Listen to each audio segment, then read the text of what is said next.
خلق الإنسان من صلصال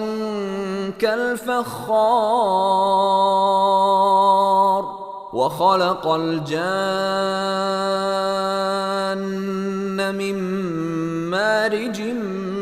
من نار فبأي آلاء ربكما تكذبان